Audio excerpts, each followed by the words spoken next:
Sama sejahtera Miss, kami pelajar daripada Newton International College. Newton International College. Kat mana tu? Kat Kuching Lama. Berdekatan dengan Uni Center tu. Okey. So kami ni pelajar course Enforcement Management in Diploma. Okey. Hari ni kami ingin meramai Miss berkaitan dengan kaunseling. So biasa saya mulakan dengan memperkenalkan diri saya dulu. Nama saya Rajini Dewi, anak perempuan Raj. First of all, saya nak tahu biodata Puan sebagai kaunselor. Okey. Alright. So nama saya ialah Jamal Ida binti Jamaluddin. Tapi saya lebih dikenali di sini sebagai kaunselor JJ. So dia panggil saya kaunselor JJ. So saya dah tahun ke-18 sebagai seorang kaunselor. Sebelum saya di sini, saya dah 8 tahun di sini. Sebelum saya di sini, saya sempat jadi lecturer di IPG, Institut Pendidikan Guru, dan jadi kaunselor di sana juga 2 tahun lebih. Sebelum tu saya di sekolah sebagai guru kaunseling. Dan saya sekarang di sini dah 8 tahun dah saya di sini. So saya ada bachelor pendidikan bimbingan dan kaunseling Universiti Putra Malaysia. Saya ada master kaunseling di Universiti Utara Malaysia. Dan sekarang ni saya sedang sambung pelajaran dalam PhD di UPSI, Universiti Perguruan Sultan Idris. Dan di sini saya sebagai timbalan pengurus lah, section pengurusan psikologi dan kaunseling. Okey, soalan seterusnya, apakah masalah rumit klien yang pernah dihadapi oleh Miss sepanjang pengalaman sebagai seorang kaunselor? Banyak, sebab saya dah 18 tahun. Tapi paling rumit setakat ini ialah apabila saya mengendalikan kes DID, iaitu satu jenis penyakit mental yang melibatkan identity disorder. So individu ni dia ada lebih kurang 4 jenis identity lah dalam body dia. So situation identity dia tu menyebabkan cabaran lah untuk saya sebagai seorang kaunselor untuk handle. Dan kes ni agak panjang dan belum lagi tamat. So bila saya nak buat session dengan dia setiap sebulan sekali, so struggle lah buat saya sebab saya kena banyak study tentang identity yang dia ada. Sebab dia ada banyak, dia ada lebih daripada 2 identity. Dan communication saya dengan dia pun memerlukan communication yang bersesuaian lah dengan keempat-empat identity tu. So situation dia tu menyebabkan struggle lah sebagai seorang kaunselor buat saya. Okay. The next one. Saya dan Mishra juga. Saya juga teammate Depa. And also question saya, apakah teori-teori yang Puan menggunakan sebagai kaunselor dekat kepada klien lah? Dululah bila saya kendalikan di sekolah remaja dengan duduk di IPG, mengajar di IPG, kaunselor di IPG, teori yang saya guna tu bersesuaian lah dengan diorang punya umur, diorang punya generation. Tapi bila saya masuk di setting KWSP ni, generation saya ialah generation orang dewasa. So saya menggunakan teori reality lah, okay, reality terapi, reality teori. Sebab saya nampak dalam reality teori ni sesuai lah untuk orang dewasa. Sebab orang dewasa ni dia banyak denial. Dan teori reality ni akan bantu mereka untuk keluar daripada denial tu. Dan teori reality ni dia nak mengajar seseorang tu tentang here and now. So apa yang you ada sekarang, apa yang you tengah buat sekarang, apa yang you di mana you ada sekarang tu yang akan membantu mereka untuk mencari jalan lah untuk menyelesaikan masalah mereka. Dan satu lagi why I suka reality terapi ni, reality teori ni, sebab dia membantu saya untuk memahami klien tentang belief system. Sebab semua manusia mempunyai belief system yang mereka pegang. So bila saya aplikasi teori ni, saya nampak dia bercayalah untuk ubah belief system yang tidak betul itu kepada yang lebih baik lah untuk seseorang individu. So sekarang dah lebih kurang dalam 10 tahun lebih lah I guna reality teori lah. Adakah sesi kaunseling ni susah ke atau mudah? Yang sebab klien-klien bukanlah semua karakter yang sama. So apakah Puan apa pendapat Puan? Yang tu susah ke senang? Yang tu apa? Sesi kaunseling yang menggunakan reality? Ya. Semua sesi kaunseling yang saya buat, saya gunakan reality dan saya menggunakan drawing, art therapy. Nanti saya tunjuk ke you all bilik yang saya gunakan untuk art therapy. So bagi saya dalam 18 tahun ni, bila saya berhadapan dengan manusia, sesi tu tak payah, tak susah. Yang susahnya ialah manusia tu, attitude manusia tu yang susah bagi saya lah. Bila saya handle session sama je daripada dulu sampai sekarang, saya akan approach diorang dengan menggunakan reality dan saya akan approach diorang menggunakan art therapy, drawing tu lah. Kesusahan dalam session tu bergantung kepada attitude individu tersebut lah. Bila diorang datang, kalau goal diorang nak sembuh, goal diorang nak kembali pulih, so senanglah diorang punya perjalanan proses sesi kaunseling tu. Tapi kalau dia datang sebab kes-kes yang dirujuk, kan bos dia suruh datang, dia terpaksa datang, makan masa lah, dan benda tu jadi susah lah. Di sini. Okay, Miss, saya ada beberapa soalan tanya. So, Miss Hakim guna art therapy dengan reality therapy tu, Miss praktik sebagai Miss berkesan ke tak selama ni? Ya, bagi saya berkesan sangat. maybe boleh cecah sampai 97%. So daripada aktiviti lain, teori ni lebih berkesan Untuk saya, untuk untuk saya, sebab saya suka teori tu, saya suka reality dan saya suka drawing, saya suka buat art terapi. So saya pergi belajar kat luar negara untuk art terapi ni, jadi saya balik praktis untuk staff saya, untuk klien-klien saya lah. So bila saya praktis dan saya dapati bahawa keberkesanan saya menggunakan ni lebih cepat berbanding dengan kalau saya just bercakap je dengan diorang. So saya suka yang tu. So bila diorang buat drawing, diorang saya push diorang. kan masalah pada minda mereka tu. So tengok pada situation lah. Kalau dia datang pasal isu stress, saya akan guna drawing yang sesuai untuk tu lah. So bila diorang buat drawing, subconscious mind diorang akan lebih cepat keluar. So saya nampak kat situ, bila diorang lukis, diorang akan cepat ceriakan, oh apa the next I nak buat, apa yang patut I kena luar dan sebagainya. So benda tu bagi I sangat berkesan lah setakat ni di KWSP ni. Memang itu approach yang I guna dan mereka happy dengan approach tu. Ini saya akan hadir dulu. Saya Aisyah Kumar. Soalan saya adalah, Puan sebagai seorang kaunselor, apakah sektor populasi tertentu yang Puan memilih untuk bekerja? Kalau sekarang dah confirm dah di sektor organisasi agensi macam KWSP ni, walaupun I punya degree I adalah education, I sepatutnya cikgu ataupun lecturer lah kan, tapi I suka di setting orang dewasa ni sebab I banyak boleh explore. Lagipun di KWSP ni I bukan hanya boleh explore masalah yang the real issue, tapi I boleh explore banyak peluang-peluang lain yang I boleh grooming I punya bakat, potensi. Contoh dekat sini I juga diberi peranan sebagai bidang lain kan, I kena join dengan bahagian apa orang kata bahagian integrity kan. So I bagi join diorang punya team untuk isu-isu yang berkaitan dengan integrity. I join juga CAD corporate punya service, I join juga COE marketing punya service kan. So kat situ I banyak pengalaman lah, bukan hanya dalam bidang counselling saja, tapi I banyak grooming lah. Dan I suka di sini, di KWSP ni, di setting orang dewasa ni, sebab I rasa macam situation yang klien-klien saya hadapi ni tak jauh dengan saya hadapi, sebab saya pun orang dewasa. Jadi kadang-kadang saya relate diorang punya isu tu dengan isu saya. So apa yang saya boleh bantu ialah setelah saya tolong diri saya akan tolong diorang lah. So benda tu benda yang sama. Dan kalau ikut tu di sini 8 tahun, jadi saya masih rasa energy lagi lah buat kerja di sini kan. So one day kalau I dah macam boring kan, I dah macam down right, so I dah lama dalam situation ni, maybe I akan buka klinik I sendiri lah. Amin. Okay. Hari ini nama saya Smita Natasha-Kemty. Soalan saya adalah, bagaimana Puan sebagai seorang kaunselor dapat berucap bahawa klien tersebut jujur dengan fakta tak? Okay, saya suka soalan tu sebab kita tak nafikan bahawa manusia ni dia ada denial kan. Dia ada isu, contoh dia ada isu kewangan, tapi dia datang cerita kat saya dia ada isu bos dan sebagainya. Dan macam mana I dapat detect dia tipu atau tidak? Sebab tu tadi I dah sentuh, I guna drawing. Because bila dia drawing, dia akan keluar subconscious mind dia. So bila dia drawing, dengan apa yang dia cerita takkan relate kalau dia tipu. Maksudnya bila dia drawing, I akan tanya soalan berdasarkan apa yang dia drawing saja. So sekiranya dia ubah jawapan, berarti I nampak lagi tipu, sedangkan dalam drawing dia tak ada isu-isu macam tu. So itu salah satu cara lah I detect. Yang kedua ialah I juga pergi ke kelas yang kita boleh detect orang tu jujur atau tidak jujur melalui behavior dia, melalui tingkah laku dia, cara dia bercommunication dan sebagainya. So dari situ juga I tengoklah sama ada dia tipu atau tidak. Tapi selalunya dia makan masa sikit lah. Selalunya sesi kedua, baru sesi ketiga, baru kita dapat detect dia tipu atau tidak lah. Masa sesi pertama tu kita banyak menerima. So maksudnya dia datang, kita just dengar saja apa yang dia cerita kan. Dan masa tu kita tak explore lagi lah. Kita lebih kepada sesi pertama tu lebih kepada sesi penyesuaian diri lah untuk dia. Dan bila kedua, ketiga tu baru kita nampak lah kalau dia tipu atau tidak, baru kita detect lah. Dan selalunya because bila kita praktiskan reality teori, so kat situ kita boleh check lah klien kita ni dia dalam keadaan sedar atau tidak sedar apa yang dia sedang buat ataupun di mana dia berada kan. So dari situ juga saya tahulah dia tipu atau tidak lah. Dan saya akan bawa dia balik ke realiti sebenar lah, di mana dia berada dan sebagainya. Dan kebanyakan isu-isu yang kebanyakan mereka tipu ni adalah isu-isu yang berkaitan dengan kewangan, isu yang berkaitan dengan masalah dia dengan penyelia dia dan sebagainya lah.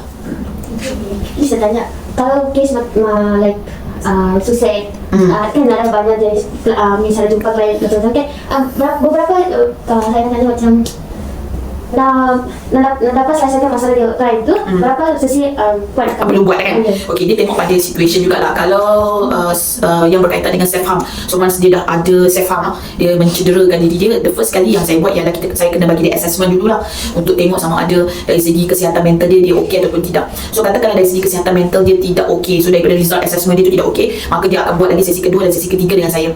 Selepas sesi ketiga masih lagi tidak okey assessment tu, okey, maka dia akan di refer ke psychiatrist. Okay, selepas di refer ke psychiatrist dekat luar, and then doktor di psychiatrist tu akan diagnose dia lah, dia ada isu mental atau tidak. Kalau dia ada isu mental, dia kena ambil ubat lah. So katakanlah dia ambil ubat dan dia perlu rawatan psychoeducation, maksudnya rawatan psikoterapi juga diperlukan untuk bantu dia sembuh. So dia boleh datang semula ke saya untuk buat sesi psychoeducation ataupun sesi psikoterapi lah. Selalunya saya akan buat lebih kurang dalam 3 hingga ke 6 bulan. 1 bulan sekali lah dia akan datang jumpa untuk psychoeducation. Dan sekiranya saya tengok keadaan masih lagi teruk, di samping tu dia kena makan ubat so saya akan sambung sehingga setahun. So ada orang setahun, tapi sebulan sekali dia dengan saya. Syarat dia mesti didiagnose oleh doktor. Tapi ada kes, contohnya kes rumah tangga kan, kes rumah tangga tu dia makan masa sikit lah. So selalunya 8 session lah paling sikit, and then mungkin boleh lajak sampai 12 macam tu lah. Selalunya kes yang paling cepat habis ialah kes kewangan ataupun kes attitude, kes diri dia sendiri. Lagi satu kes yang paling lama juga yang saya handle ialah kes dia dengan penyelia. So dia ada isu dengan penyelia bos dia. So benda tu pun makan masa jugalah, maybe dalam 8-12 macam tu. Okay. Sepanjang pengalaman hingga kini sebagai seorang kaunselor, terdapatkah kes klien yang tidak dapat dibantu melalui terapi kaunseling? Okay, alright, sorry. Macam saya katakan tadi lah, okay, semua individu yang dirujuk ataupun dia datang sukarela dengan saya akan buat paling kurang 3 session dulu. Okay, kalau individu tu dia ada isu kesihatan mental, so I akan refer dia ke psychiatrist. Kalau lah isu tu bukan melibatkan kesihatan mental, I akan handle dia sampai 8 session ataupun paling kurang 10 ataupun 12 lah. Selepas 12 session paling lama, okay, katakanlah dia masih lagi tak okey, maka I akan refer dia kepada kaunselor lain. Sebab kegagalan sesuatu sesi kaunseling tu bergantung kepada situasi juga. Contoh kalau lah dia ada isu dengan bos dan dia nak minta tukar. Okey, dekat kami ni di KWS ni, kami bukan ada di semua negeri, ada di semua negeri, tapi populasi di setiap negeri tu kecil. Kan KWS ni ada di negeri tu ada lebih kurang 30, ada lebih kurang 200 je, tak ramai. So dia ada jawatan tu yang dia tak boleh nak pindah. So dia akan duduk lama lah dengan bos dia kan. Maka sesi kaunseling tu dibuat supaya dia ada resilient, ada ketahanan untuk dia berhadapan dengan bos tu, supaya tak impact dia punya kesihatan mental. Nak kata tak berjaya ataupun dapat dibantu tu terletak kepada isu lah. Tapi kalau lah individu tu ada kesihatan mental, maka kita akan cepat-cepat untuk refer dia psychiatrist, sebab kita tahu bahawa bila dia ada simptom kesihatan mental, maka dia bukan lagi di bawah kendalian kaunselor, dia mesti ke psychiatrist. Macam tu lah kita buat. Tapi kita cuba dulu untuk handle dia 1 hingga ke 3 session lah. Okay. Hi Miss, my name is Now saya Harinas Krishnan. Okay. Saya nak tanya, like, apakah teknologi yang Miss gunakan dalam kaunseling? Di KWSB kami ada Microsoft Team. Untuk staff KWSB di lain-lain cawangan, dia tak duduk di bangunan ni, maka kita akan buat melalui team tu. Kita akan call guna team, sebab setiap daripada kami ni di KWSB di seluruh Malaysia ni, kita ada 5,900 orang. Semua orang ni ada nombor team tu. So I akan call nombor team tu untuk buat session lah dengan diorang. Sama ada diorang buka by video ataupun hanya voice sajalah. Itu satulah guna team. Yang kedua yang selalu juga I guna ialah video call. And then yang terkini selepas pandemik COVID-19, kita guna SMS, WhatsApp. Kita ada WhatsApp untuk klien, diorang boleh gunakan WhatsApp untuk sesi kaunseling. Selepas pandemik COVID-19, kita mula start guna tahun 2020 untuk WhatsApp. Tapi sebelum tu kita dah guna team, kita dah guna video call. So Miss nak tanya, Miss ada guna e-counseling kan? Ya, itu tadi kaunselingnya. Efficient tak? Efficient ke tidak tu sebenarnya, compared to normal counseling. okay, Face to face. faham. Efficient ke tidak tu, kalau tanya saya, mestilah saya rasa efficient kan, because saya kaunselor kan. Tapi saya tak pastilah my client. Cuma kita setiap tahun kita akan buat survey lah kepada mereka, sama ada mereka better atau tidak sesi online. Saya tengok, saya perasan dia ikut generation juga tau. Generation muda macam you all, generation yang bawah 40 ni, kebanyakan mereka lebih suka bersemuka lah. Dia orang suka datang sini jumpa kaunselor. Tetapi geng-geng muda ni dia lebih suka e-counseling lah. Dia suka call, dia suka WhatsApp, dia suka team. Tapi generation yang paling saya tengok dalam 45, 46 sehingga umur 60 ni, mereka suka face to face. Ada daripada staff daripada cawangan, dia orang ambil cuti lah datang sini kalau dia orang yang suka face to face. Tapi bagi saya suka online sebab cepat, mudah, dan bagi saya jimat masa lah, sebab saya agak sibuk. Jadi kalau online saya boleh cover banyak case one day. Tapi kalau face to face, satu hari saya ambil dalam 2-3 tu pun dah penat lah. Saya lebih suka online lah, tapi ikut pada staff lah. Kalau dia minta face to face, saya okey je. Cuma ada hari yang saya off, saya tak ambil session. Thank you. Hi Miss, my name is Dad. Nama saya Dayal Parent. So, soalan saya, apakah perbezaan antara individual counselling dengan counselling secara kumpulan? Okay, counselling individu, dia seorang saja je. So, seorang klien and seorang counselor, right? So, itu adalah counselling individu. Tapi kalau counselling kelompok, dia ada seorang counselor, dia mesti ada lebih daripada 2 klien. Selalunya di KWSP ni, kalau macam you all duduk ni, ini adalah bilik kelompok. So So kita di sini ada 2 bilik kelompok, ini satu, sebelah satu. So paling ramai ialah 8 orang lah. So kita ikut setting 8 orang. Kalau bilik sana 6 orang. Sebab kat sana juga kita guna untuk proses lah kerja. Paling ramai 8 orang, paling sikit saya rasa lebih kurang dalam 4 orang. Tetapi di sini kami juga buat sesi kaunseling perkahwinan, iaitu sepasang suami isteri dengan seorang kaunselor. Itu kita buat. Okay, kalau individual dengan kumpulan, yang mana Miss selalu guna? Mestilah individu. Individu. So far dalam seminggu I ada lebih kurang 8 atau 9 session individu. Satu je kelompok. One week lah. Thank you. Alright. Next. Miss, dia nombor anda. Okay, sebenarnya soalan dia, apakah cabaran yang perempuan hadapi semasa bersemuka dengan klien yang berbeza agama? Sebab setiap agama kan mempunyai kepercayaan yang berbeza. Okay. Klien saya pun ramai bangsa lain. Masa dekat universiti pun saya belajar tentang multicultural counselling. Ada 2 benda yang saya tak akan sentuh dalam sesi counselling. Walaupun sesi counselling saya itu dengan Islam, saya tak akan sentuh benda tu. Satu ialah agama dia, satu ialah budaya dia. Kepada klien saya, semuanya saya akan sarankan dia praktis dia punya culture dia praktis dia punya agama dia. Cuma yang akan saya sentuh ialah permasalahan dia. Contoh kalau lah ada klien yang datang kat saya tu India, dia kata, Puan DJ, saya mengalami ketagihan arak. So apa yang saya buat? The first kali saya akan ajar dia bagaimana dia nak keluarkan ketagihan itu secara universal punya. Saya akan sentuh buat teori, saya akan sentuh ni. Yang kedua saya akan sentuh tentang sistem sokongan dia. Saya akan sentuh tentang keluarga dia dan sebagainya. Akhir sekali saya akan sentuh dia tentang agama. Kembalilah dia kepada agama dia. So kalau di Islam pun sama, saya akan cakap kembalilah kepada agama. Saya takkan sebut agama Hindu, I takkan sebut agama India. So salah satu cara yang I buat ialah I takkan sentuh the first issue tu, agama di atas. Saya akan sentuh dulu bab kaunseling dulu di atas. Kat akhir tu saya akan sentuh bab kembalilah kepada agama. So kalau you mengamalkan agama Hindu, you kembalilah kepada agama Hindu you. Agama Hindu you juga pastinya takkan benarkan you minum arak kan. So follow the agama. So macam tu juga Islam, macam tu juga Chinese. So terserah kepada klien saya lah. So far di sini mereka kebanyakan yang bukan beragama Islam, dia akan cuba saya lah. Okay, dan kami banyak sentuh tentang permasalahan tertentu. Bila diorang ada isu agama, katakanlah diorang ada isu yang berkaitan dengan agama, so saya akan refer mereka kepada bidang agama mereka masing-masing. Macam tu lah. So prinsip saya ialah multicultural counselling lah. Saya takkan sentuh bab agama bila dia datang. Kalau dia ada isu yang besar pun saya takkan cakap, sebabkan you tak beragama, you jadi macam ni, saya takkan cakap begitu. So terserah kepada dia lah bab tu. Bab tu akan letak di bawah sekali. The first I fokus kepada konsep kenapa dia bermasalah. Ada lagi? Okay. Soalan terakhir ni dari saya. Adakah kerjaya kaunseling itu ada menjejaskan kehidupan pribadi? Kelakar soalan ni. Saya bila baca soalan saya nak gelak. You nak saya jawab jujur? Ya, jujur. Tetapi saya pastikan diri saya buat self care. I share dengan you all. Once kalau I ada klien yang datang dekat I, perempuan kan, I cerita dekat you all, dia datang dia kata, Puan JJ, my husband kahwin lain, I sedih, my husband tinggalkan I, my husband tinggalkan anak-anak. So bagi I, walaupun I counselor, I tetap wanita tu, I tetap akan rasa sedih dan I akan terfikir, adakah my husband akan buat juga? I fikir juga benda tu tak? Cakap, sadnya, sedihnya, why husband dia tinggal dia macam tu dan abaikan anak-anak. Luan I balik rumah, I akan cerita kat husband, you nak cari perempuan lain ke? Ya betul, I akan fikir macam tu kan. Tapi I rational balik bila, okay, satu tips yang I buat ialah apabila I handle case, I akan, katakanlah kes I pukul 10 sampai pukul 11 kan, ataupun bila pukul 11 lah. Selepas itu I akan ambil lagi kes lebih kurang dalam 1 jam. I akan self-care dulu 1 jam tu untuk keluarkan I punya talks itu, negatif part yang I fikir. Kalau datang kepada I, kadang-kadang staff ni diorang ada anak problem autism, anak nakal, sebagainya, diorang pasti tolong juga. Kita orang handle juga. Datang anak tu, katakanlah umur sama dengan anak I, tiba-tiba di sokong sekali, tu tak fikir, datang anak I diorang bilik sokong juga kan. So I akan fikir part tu juga. So I perlukan masa untuk keluarkan negatif part tu, and then lepas tu I akan beritahu baru I akan ambil kes balik lah. So first case mana sebenarnya dia memang mempengaruhi I lah. Cuma I jadikan dia sebagai salah satu cabaran, and then I positive, and then I akan buat self care lah, macam tu. So macam hari ni, contohnya hari ni I ada kes kelakar. So bila dia cerita kat I tu rasa macam, alah aku pun pernah buat dulu.